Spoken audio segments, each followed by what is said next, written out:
Hey guys, welcome to Boxing Squared for boxing news and views from around the internet. Just who exactly is Joseph Parker going to fight next? That is a tougher question than it might seem on the surface, because a few weeks ago it was starting to look clear-cut. But not a lot has been happening, and I'll get to some of that in a moment because, yeah, it's a little bit curious that now we have this other option in play, because if things had have been going to plan, and they had have secured a fight in the 2-week window that they were saying in early May, well, this new option of Bryant Jennings, it wouldn't be on the table. So what we have now is veteran boxing promoter Bob Arum. He's trying to lure Joseph Parker to the United States, trying to get him and his team to abandon any plans for a New Zealand-based fight, which is, of course, an option they were seriously looking at. But not a lot's been happening there. So now we have the prospect of a Bryant Jennings fight on ESPN. And ESPN reports that if this fight can be made, because it's being floated now, it would be the headliner for an August 18th card at the Ocean Resort Casino in Atlantic City, New Jersey. Top Rank Vice President Carl Moretti, he's quoted as saying, "It's a fight we're working on, and it's a fight we'd like to do, but there are a lot of moving parts. Sometimes they get made and sometimes they don't." So what I'll do is I'll get to some brief quotes in response to all that from Parker's promoter Duco Events, and then to a few thoughts, because the fact that this Jennings fight is still in play, it does suggest that Duco is having trouble getting other more preferred options over the line. So Duco boss David Higgins, in response to a potential Jennings fight, he told stuff.co.nz there was still nothing firm enough to discuss as he eyed the US, UK and New Zealand markets. And the website goes on to say there are options and it's about making the decision that is going to best advance Parker's career, which now has him lying at number 6 with the WBO and WBC and number 7 with the IPF. Okay, so this Jennings talk, it's not entirely new. Bob Arum, he's been trying to make a Jennings and Parker fight ever since Jennings came back from an 18-month layoff, and that he came back in August last year. And timing was the problem then.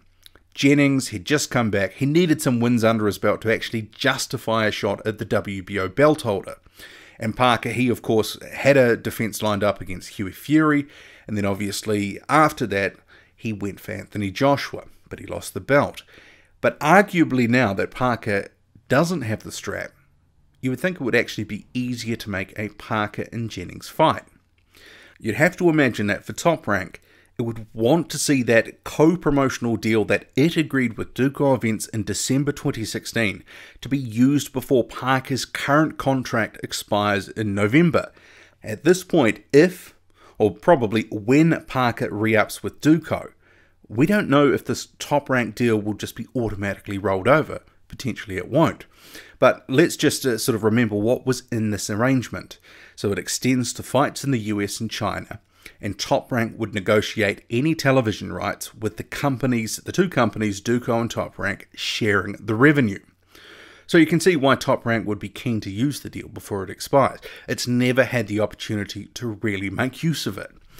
In terms of the fight, Parker, he's obviously proven himself as a top heavyweight, and Jennings himself, he's got pedigree, he's been a title challenger before. So from that standpoint, it's a relatively fan-friendly fight. One I think a lot of fight fans would want to see. I mean, I've banged the drum many times before about how many of the fights at heavyweight these days, they are not fights we want to see, they're not competitive. But this one would definitely fall into the category as a good one. And Parker, on form, you'd probably have him the slight favourite, but Jennings, I'm sure, would be seen by some as a very live underdog.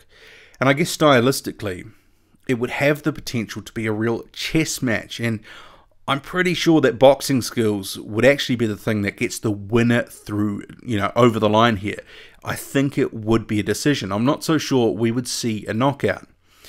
And Jennings as well, despite his huge 84-inch reach, he does like to fight on the inside quite a bit. So I'm sure we would get to see some inside action, see some of that inside game from Parker that he really uses these days. But in some ways, I think it would be similar to the Parker-Joshua fight in that It would be one of those sorts of fights where it could be a matter of a few punches swinging some of the rounds either one way or the other. And headlining a card in the United States, it would shape as a relatively attractive option for Parker.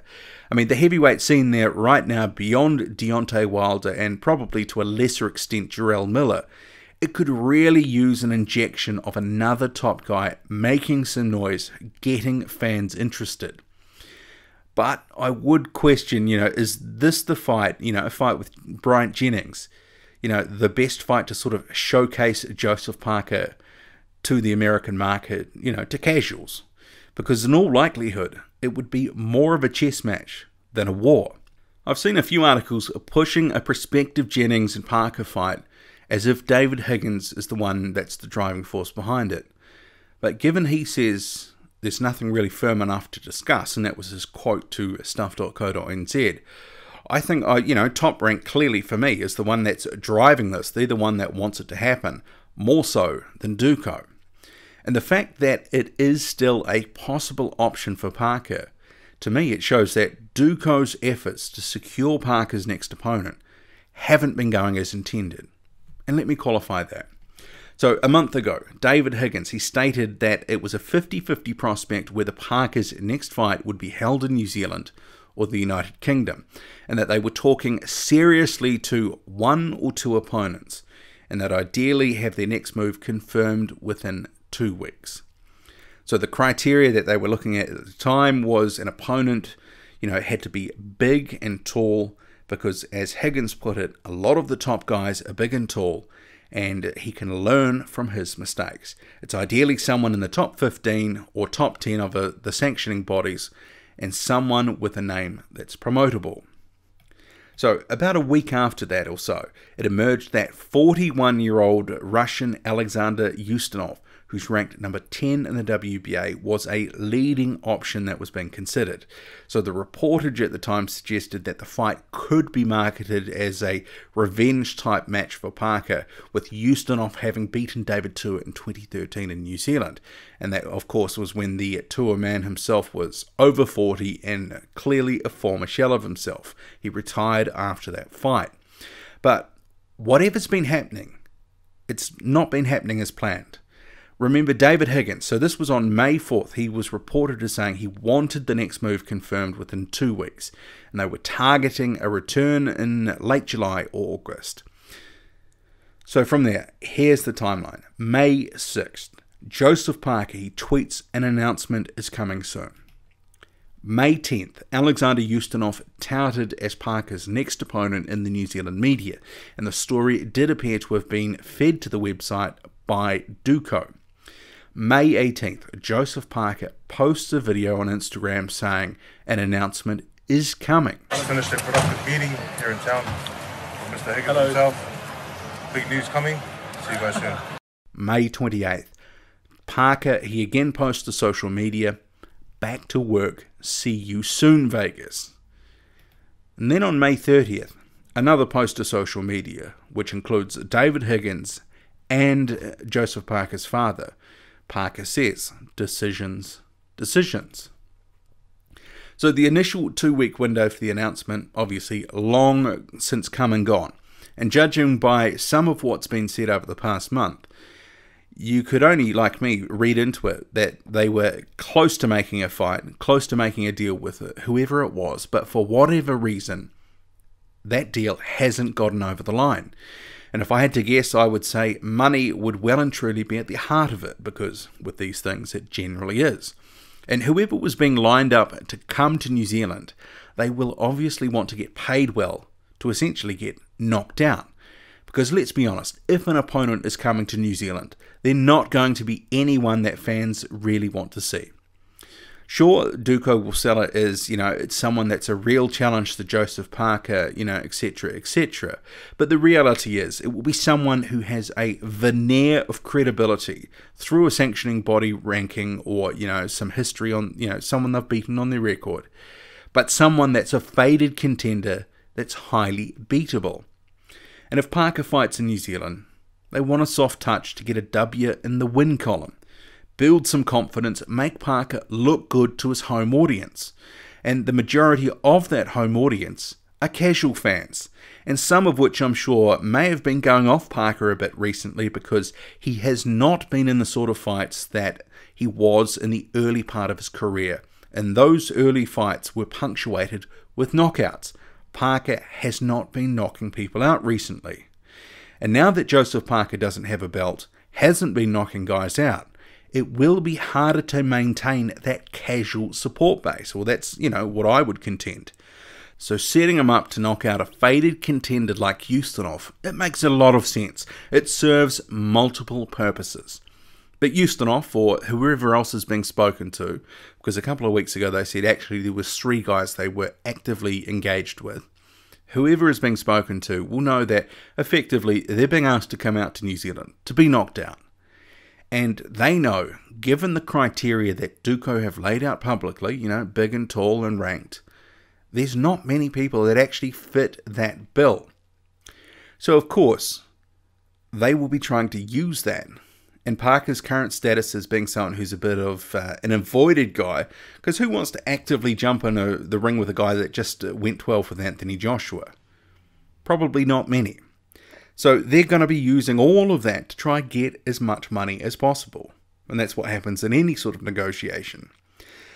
But Duco, knowing the New Zealand market, will know what they can and cannot pay when running a Joseph Parker pay-per-view event in New Zealand.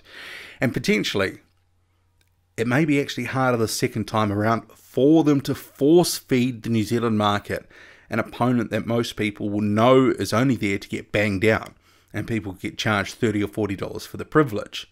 So this whole sort of thing, it's a bit of, it will be a real balancing act. And David Higgins has spoken at length in the past about, these events are very expensive and, they have certain costs that they have to meet.